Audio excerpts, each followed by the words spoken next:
पर आपको बता दें, उत्तराखंड से ये बड़ी खबर सामने आ रही है सियासी गलियारे से।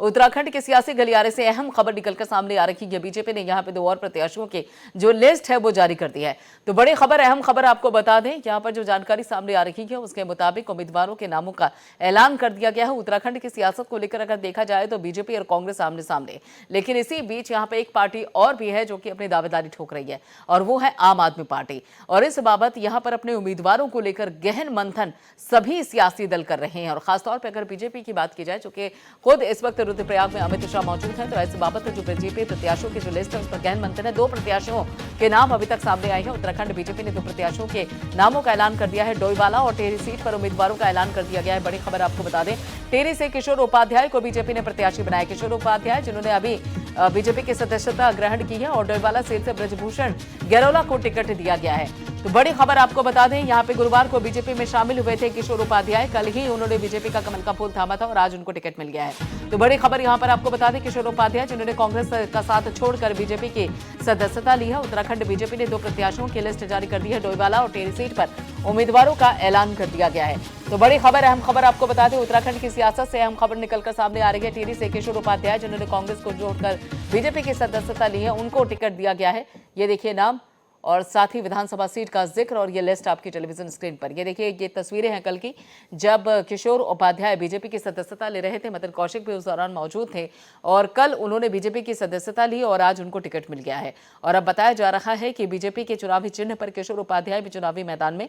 और इसके अलावा किशोर उपाध्याय किस तरीके से यहाँ पर जमीन बीजेपी की मजबूत करते हैं वो देखने वाली बात होगी। 2 प्रत्याशियों की लिस्ट जारी कर दी है बीजेपी ने उत्तराखंड की सियासत से।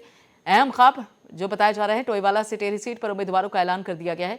लिस्ट आपकी टेलीविजन स्क्रीन पर है। टेहरी से किशोर उपाध्याय बीजेपी के प्रत्याशी बने हैं, और इसके अलावा डोईवाला सीट की अगर बात की जाए तो ब्रजभूषण गैरोला को बाकायदा टिकट दिया है बीजेपी ने। और यहाँ पर सियासी समीकरण को देखते हुए बीजेपी गहन मंथन करके एक एक करके अपने पत्ते खोल रही है, एक साथ नहीं। ऐसा नहीं है कि बीजेपी के सभी प्रत्याशियों का जो एक तरीके से अगर देखा जाए जो नाम सामने आ रहे हैं वो एक साथ आ रहे हों।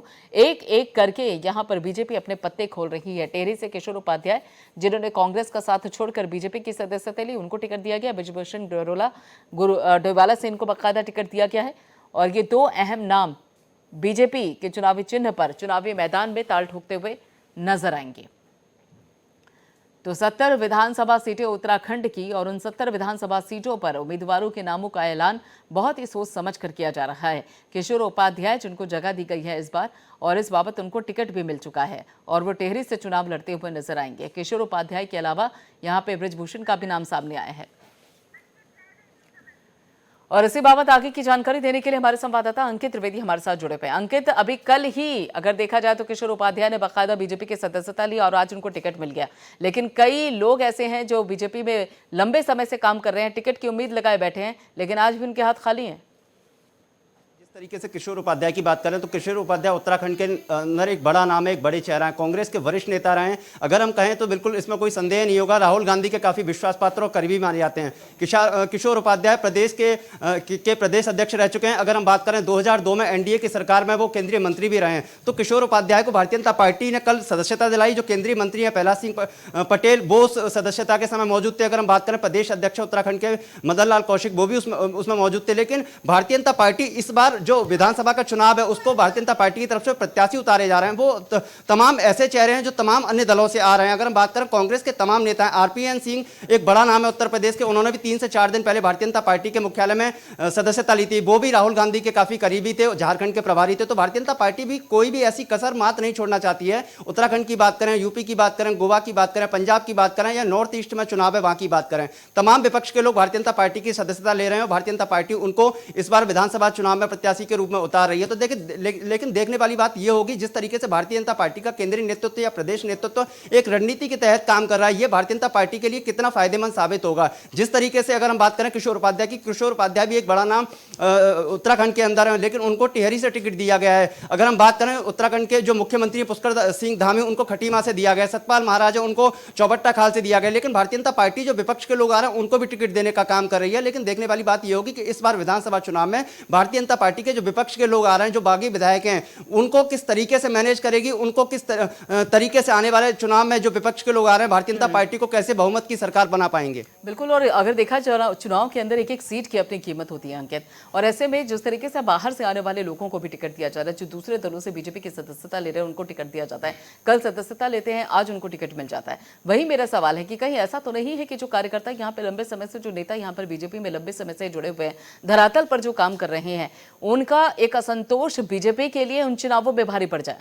बिल्कुल, देखिए अगर हम बात करें उत्तराखंड की, तो उत्तराखंड में एक बड़ा नाम रहे हरक सिंह रावत, जो सबसे पहले कांग्रेस के हुआ करते थे, लेकिन उन्होंने 2000 जब बीजेपी की सरकार वहां बनी तो उन्होंने बीजेपी की सदस्यता ले ली। हाल ही में उन्होंने बीजेपी के तमाम पदों से इस्तीफा देकर फिर दोबारा से घर वापसी, यानी कांग्रेस का दामन थाम लिया। लेकिन आपस में जो मतभेद थे हरीश रावत के और हरत रावत के, उनको भी कांग्रेस के केंद्रीय नेतृत्व ने मैनेज कर लिया। उन्होंने कांग्रेस के वरिष्ठ नेता राहुल गांधी से मुलाकात की थी दिल्ली में, और उसके बाद कांग्रेस की सदस्यता दिलाई। तो लेकिन सबसे बड़ा अहम जो डिस्कस निकल आ रहा है, नतीजे निकल के आ रहे हैं, वो यही है कि भारतीय जनता पार्टी को इस बार कहीं ना कहीं तो हानि होने वाली है, क्योंकि जो तमाम ऐसे वरिष्ठ नेता हैं जो विपक्ष के दलों से आ रहे हैं उनको टिकट दिया जा रहा है, और जो उनके पुराने कार्यकर्ता हैं, उनके प्रदेश के जो पदाधिकारी हैं, उनको टिकट नहीं दिया जा रहा। लेकिन केंद्रीय नेतृत्व तो एक ही बात कर रहा है। कल अमित शाह जब अपना यहाँ उत्तर प्रदेश में डोर टू डोर कैंपेन कर रहे थे, तो वहीं आज उत्तराखंड पहुंचे हुए हैं। उन्होंने मंदिर में जाके दर्शन किए हैं, लेकिन डोर टू डोर कैंपेन के साथ वो एक ही बात कर रहे हैं कि भाजपा सरकार फिर दोबारा। लेकिन भाजपा सरकार कैसे, जब पदाधिकारियों को, कार्यकर्ताओं को नाराज किया जा रहा है।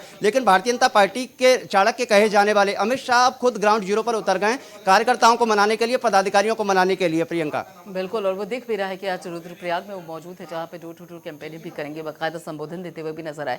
लेकिन किशोर उपाध्याय की अगर बात की जाए, यहाँ पर अगर अंकित देखा जाए तो कांग्रेस पार्टी ने उनको बिल्कुल दरकिनार कर दिया था। यहाँ पर कई सभाएं ऐसी होती थी, कई मीटिंग्स ऐसी होती थी जिसमें किशोर उपाध्याय नजर नहीं आते थे। यहाँ तक कि यह भी कहा जा रहा था कि कांग्रेस के जो बड़े चेहरे हैं, चाहे आप हरीश रावत की बात कर लीजिए, किशोर उपाध्याय की बात कर लीजिए, इसके अलावा और भी कई दिग्गज चेहरे हैं जो कि एक मंच पर नजर नहीं आते थे, और किशोर उपाध्याय को तो बिल्कुल ही साइडलाइन कर दिया गया था। तो ऐसे में ये कांग्रेस की अगर देखा जाए, ये जो गलती थी वो भारी पड़ेगी या बीजेपी के लिए फायदेमंद साबित हो सकता है, जिस तरीके से किशोर उपाध्याय बीजेपी में शामिल हुआ और उनको टेहरी से टिकट मिला है?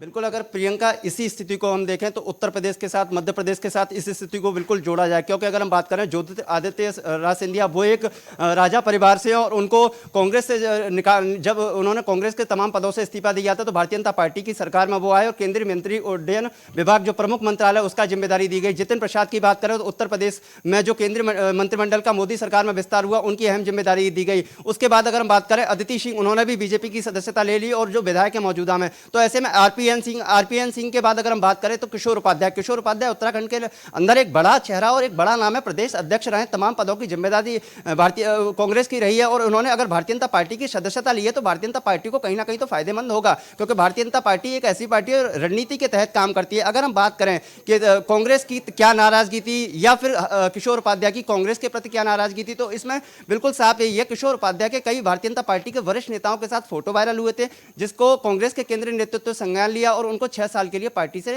निष्कासित कर दिया गया। लेकिन देखने वाली बात यह है कि उत्तराखंड में इस बार विधानसभा का चुनाव है, और कांग्रेस की तरफ से जो निकाले गए किशोर उपाध्याय ने बीजेपी की सदस्यता ले ली है, लेकिन भारतीय जनता पार्टी के लिए किशोर उपाध्याय कितने फायदेमंद साबित होंगे, ये तो 10 मार्च को परिणाम जब आएंगे तभी पता चलेगा। बिल्कुल, यानी कि जो दाव खेला है यहाँ पर बीजेपी ने किशोर उपाध्याय के ऊपर, उस दाव का क्या नतीजा होगा वो तो 10 मार्च को ही सामने आ पाएंगे।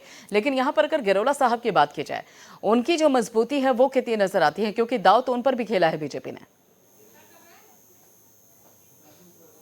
प्रियंका, एक बार सवाल दोबारा से रिपीट कीजिए। जी, यहाँ पे गैरोला साहब को जो टिकट दिया गया है, अगर उनकी एक जमीनी हकीकत पूरी देखी जाए, जिस तरीके से उनकी जमीन पर पकड़ है, आम लोगों के बीच में पकड़ है, उस बाबत ये दाव यहाँ पर बीजेपी के लिए कितना फायदेमंद हो सकता है जो गैरोला साहब पे उन्होंने की जाए? देखिए, अगर हम इनकी बात करें गैरोला साहब की, तो ये भी उत्तराखंड के अंदर भी एक बड़ा नाम है, और जो संगठन के पदाधिकारी हैं उन्होंने तमाम संगठनों में काम किया है, अखिल विद्यार्थी परिषद से निकले हुए हैं, एक बड़े प्रमुख नेता के तौर पर जाने जाते हैं। तो भारतीय जनता पार्टी जो प्रत्याशी मैदान में उतार रही है वो तमाम ऐसे लोग हैं जो संघ में काम करके आए हैं, या फिर विश्व हिंदू परिषद में काम करके आए, या फिर अखिल विद्यार्थी परिषद में काम करके आए। तमाम जो भारतीय जनता पार्टी के सहयोगी दल हैं उसमें से भी कुछ युवा चेहरों को मैदान में उतार रही है। अगर हम बात करें पुष्कर सिंह धामी की, तो ये भी अखिल विद्यार्थी परिषद के कार्यकर्ता के रूप में जाने जाते थे, लेकिन जब वो वहां से विधायक थे तो उसके बाद में अगर हम बात करें, जो महाराष्ट्र के राज्यपाल हैं कोश्यारी जी, उनके निजी सहायक भी रहे, लेकिन भारतीय जनता पार्टी की तरफ से उनको मुख्यमंत्री का चेहरा बना दिया। तो भारतीय जनता पार्टी बिल्कुल एक रणनीति के तहत काम कर रही है, और तमाम ऐसे प्रत्याशी हैं जो इस बार उनको टिकट देकर और और जिस तरीके से भारतीय जनता पार्टी का केंद्रीय नेतृत्व दावे कर रहा है कि इस बार भारतीय जनता पार्टी की सरकार बनने जा रही है, लेकिन उत्तराखंड में हमेशा ऐसा रहा है कि